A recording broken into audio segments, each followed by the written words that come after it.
Alô, bom dia, você está no canal Professor Belém nesta terça-feira, dia 29 de março de 2022. Sejam todos bem-vindos. Meus amigos, a próxima guerra ainda não tem data para acontecer, porém, já tem um local, o Oriente Médio.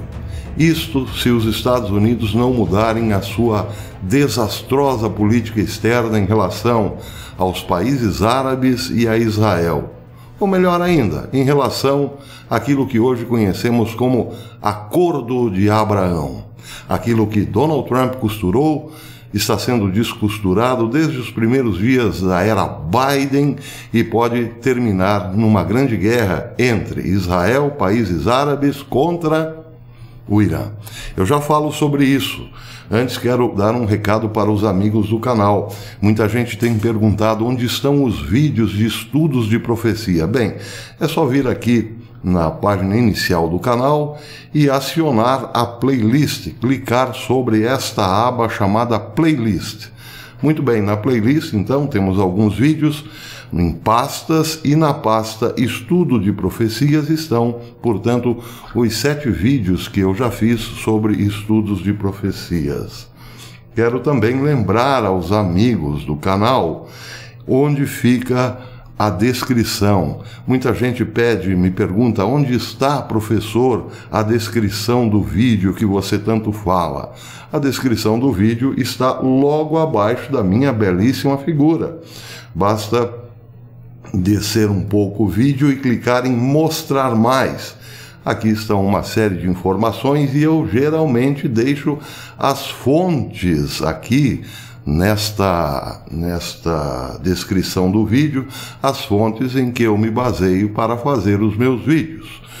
Isso para facilitar a vida dos checadores que querem fontes e mais fontes. Ontem aconteceu o mesmo. Eu dei uma notícia bombástica, claro, e muita gente perguntou: cadê as fontes, professor? Ora, está na descrição do vídeo, como sempre.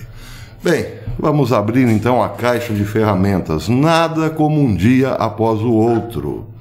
Ontem, repito, o meu bombástico vídeo causou espécie em muitos dos novos seguidores do canal, que de fato não conhecem esse canal e perguntaram assustados de onde eu havia tirado tal informação de que os Estados Unidos davam um sinal verde para a Rússia construir um reator nuclear no Irã. As fontes estão lá na descrição. Mas o fato aqui é o seguinte: este canal vem falando desde os primeiros dias de Biden, ou melhor, antes mesmo de Biden ser empossado, que a vida do Oriente Médio, principalmente de Israel, e países como a Arábia Saudita, por exemplo, ficariam difíceis. Não porque eu tivesse bola de cristal, mas porque com a vitória de Biden voltava ao poder a política externa norte-americana de Barack Hussein Obama, que favorecia o Irã em tudo e desmerecia em tudo Israel e seus velhos aliados, como, repito novamente, a Arábia Saudita. Pois é, não deu outra. A política de Barack Hussein Obama, empregada por Biden, fez exatamente o que eu previa. Reiniciou um velho acordo estranhíssimo com o Irã, no qual os Estados Unidos dão muito dinheiro para aquele país e permitem que aquele país construa as suas usinas nucleares, reformule ou modernize suas centrífugas, enriqueça urânio e plutônio como se não houvesse amanhã, em detrimento de seus velhos amigos, os países árabes, que hoje temem mais do que nunca um Irã nuclear, razão pela qual aproximam-se cada vez mais de Israel. Bem, o inimigo primordial ou prioritário do Irã é Israel, mas não se esqueçam que o Irã também é inimigo da Arábia Saudita, porque quer apossar-se das duas cidades sagradas do Islã, Meca e Medina. Então, por conta disso, o Irã tem fomentado grupos terroristas que dia sim e outro também têm atacado a Arábia Saudita. Tudo isso com as bênçãos dos Estados Unidos. E aí, aqueles que chegaram agora no canal, que não ouviram essas notícias na grande mídia, ficam perturbados. Oh, isso não é verdade, isso é mentira. Bem, repito, nada como um dia atrás do outro. Vejam, por exemplo, o que disse hoje, publicado hoje no Jerusalem Post, o jornalista, o escritor e membro do Hudson Instituto de Washington, D.C. e ex-editor-chefe da Al Arábia em inglês, o senhor Mohamed Aliaya. Ele escreveu para o Jerusalem Post um artigo intitulado "A América está desmantelando os pilares de seu próprio império". A relação, diz ele, a relação entre a Arábia Saudita e Estados Unidos está em crise. Como um saudita, ele falando dele mesmo, que fez faculdade nos Estados Unidos, ama a América e quer vê-la forte, estou cada vez mais perturbado com a irrealidade da discussão americana sobre o assunto, que muitas vezes não reconhece o quão profunda e séria a brecha cresceu, a brecha entre Estados Unidos e Arábia Saudita. Uma discussão mais realista deve se concentrar em uma única palavra: divórcio.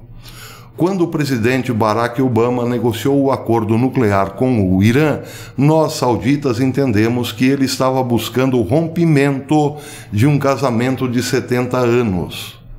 Como não poderíamos?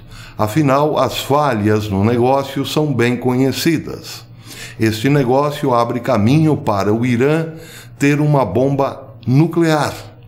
Ele enche o baú de guerra do corpo da Guarda Revolucionária Islâmica do Irã, que espalhou milícias por todo o mundo árabe, milícias armadas, guiadas com precisão para matar militares e civis, que antes procuravam os Estados Unidos para garantir a sua segurança.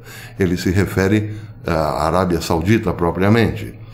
No fim de semana passado, o secretário de Estado Antony Blinken participou de uma conferência no Negev, uma histórica conferência no kibbutz, num histórico kibbutz em Israel, no deserto do Negev, onde participaram países árabes e Israel, mais Antony Blinken, secretário de Estado norte-americano. Na foto oficial do encontro aparecem da esquerda para a direita o ministro das Relações Exteriores do Bahrein, Abdul Latif bin Rashid Al Zayani, o ministro das Relações Exteriores do Egito, Sameh Shoukry, o ministro das Relações Exteriores de Israel, Yair Lapid, o secretário de Estado dos Estados Unidos, Antony Blinken, o ministro das Relações Exteriores do Marrocos, Nasser Bourita, e o ministro das Relações Exteriores dos Emirados Árabes Unidos, o ministro Sheikh Abdullah bin Zayed Al Nahyan. Esta é a foto oficial e a foto, claro, histórica desta cúpula entre Israel e países árabes. Pela foto parece que foi um encontro maravilhoso patrocinado pelos Estados Unidos. Só que não. Vejam o que diz o artigo. Ele continua dizendo o seguinte: Blinken aproveitou a ocasião para disfarçar a brecha entre a Arábia Saudita e Estados Unidos, que o acordo nuclear criou, ao apresentar uma imagem de solidariedade regional, porque foi discurso do próprio governo norte-americano, que isso no tempo de Barack Obama, que era preciso reconhecer algumas demandas no Irã, era uma forma de solidarizar-se com os problemas dos iranianos e, portanto, segundo Barack Obama, trazer o Irã para uma negociação nuclear era também agir com solidariedade em relação ou em objetivando a paz na região, etc, etc. Claro, todo mundo sabe hoje, retórica vazia. Mas a região não se deixa enganar. Vendido dissimuladamente ao público americano como um acordo de controle de armas, O acordo, este novo acordo nuclear dos Estados Unidos com o Irã, é um ataque à ordem regional que os Estados Unidos, eles mesmos, estabeleceram após a Segunda Guerra Mundial.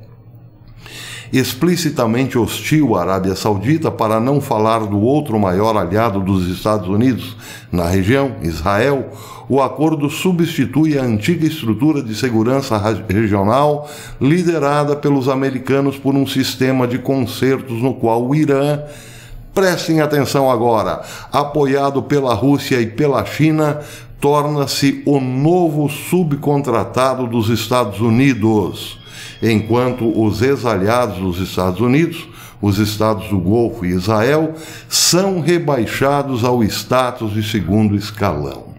Daí porque eu disse nada melhor do que um dia após o outro. O artigo está confirmando tudo o que eu disse ontem. Eu deixarei o link aqui na descrição, nas fontes citadas. Mas posso repetir, por que não? O acordo substitui a antiga estrutura de segurança regional, liderada pelos americanos por um sistema de concertos no qual o Irã, apoiado pela Rússia e pela China, torna-se o novo subcontratado dos Estados Unidos, enquanto os ex-aliados dos Estados Unidos, os Estados do Golfo e Israel, são rebaixados ao status de segundo escalão. Está mais do que implícito que explícito, melhor dizendo, isso é explícito, que os Estados Unidos deram sinal verde para a Rússia construir um reator nuclear no Irã, que amanhã ou depois pode se voltar contra a Arábia Saudita e Israel. Pois é, os Estados Unidos, nesse caso, associaram-se à Rússia, que eles, através da mídia, pintam hoje com as cores mais demoníacas possíveis. É o mundo diabólico em que vivemos, e tem muita gente que não entendeu ainda o que está acontecendo. Muitos, como nós brasileiros, que adoramos torcer para clubes de futebol, achamos que na vida real é só mais um jogo, então escolhemos um lado, ou Rússia ou os Estados Unidos. Pois é, são poucos aqueles que entenderam que Rússia e Estados Unidos são duas cabeças do mesmo monstro, mas o monstro tem outras, como União Europeia, por exemplo, o Indo-Pacífico, por exemplo, etc. e tal.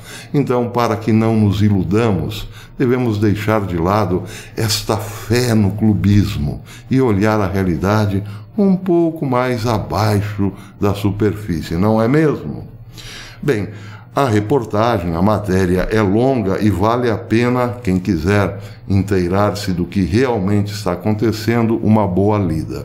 Mas, para não dizer que falei apenas das flores, outra reportagem, outra matéria muito interessante, saiu ontem no Jewish News Syndicate, pelo colunista Jonathan Tobin, intitulada Cúpula dos Estados Árabes de Israel não compensa a traição americana.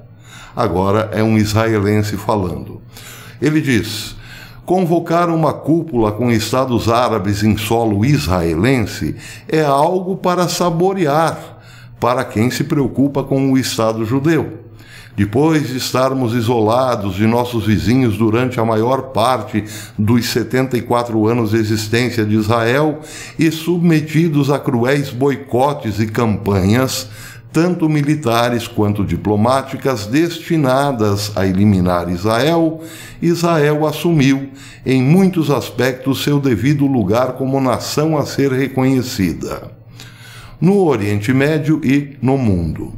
Isso é especialmente verdade em um momento de crise, com o impacto de uma guerra europeia sendo sentido na região, bem como o acordo iminente entre Estados Unidos e o Irã sobre um novo e provavelmente ainda mais desastroso acordo nuclear. Embora este seja o momento para os israelenses comemorarem, embora tenha sido marcado por 2 ataques terroristas mortais dentro do país na semana passada, eles fariam um bem em se concentrar mais nos problemas que o Estado judeu e seus parceiros árabes estão enfrentando do que em uma exaltação incessante à natureza histórica da cúpula. A razão por trás da reunião é, na verdade, uma celebração em si. É para lidar com a necessidade urgente de respostas coordenadas à contínua retirada americana da região, bem como pela determinação do governo Biden de avançar com um novo acordo nuclear com o Irã, que tornará todos os países participantes da cúpula muito, mas muito menos seguros.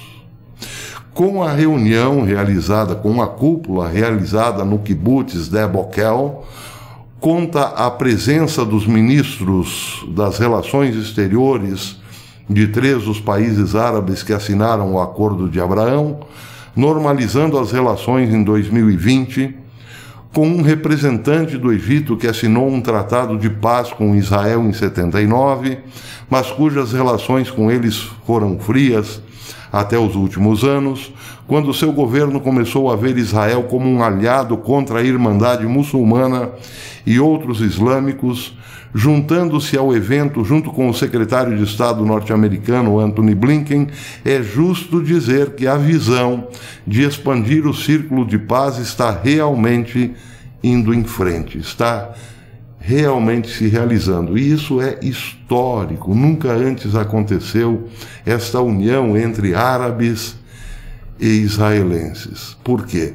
Porque eles perceberam que não podem contar com os Estados Unidos, ainda que Blinken, o secretário de Estado, tenha participado da cúpula, é claro, não poderia ficar de fora. Mas o fato é esse: surge hoje, por medo do que está por vir, um bloco no Oriente Médio. E o que está por vir é uma guerra patrocinada por Estados Unidos, na qual lucrarão China e Rússia. Pois é. Desculpem a nossa falha. China e Rússia lucrarão e muito com o sinal verde dos Estados Unidos, que fomenta a guerra, que dá dinheiro para o Irã e abre mercado de armas também para os russos. E aí, você está disposto ainda a acreditar que existe mocinho nessa história? Bem, se existe, quem sabe, são árabes e judeus, que lutam desesperadamente hoje pelo direito de existir.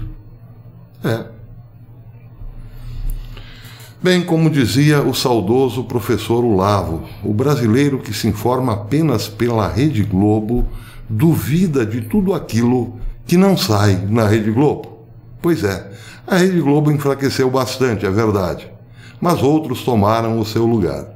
Então muitos ainda não acreditam em nada daquilo que não sai, por exemplo, na nova grande mídia, como Jovem Pan, por exemplo. Não estou querendo falar mal, mas é isso. É preciso furarmos um pouco esta superfície das informações, porque, meus amigos, nós estamos em tempos bem estranhos. Até depois.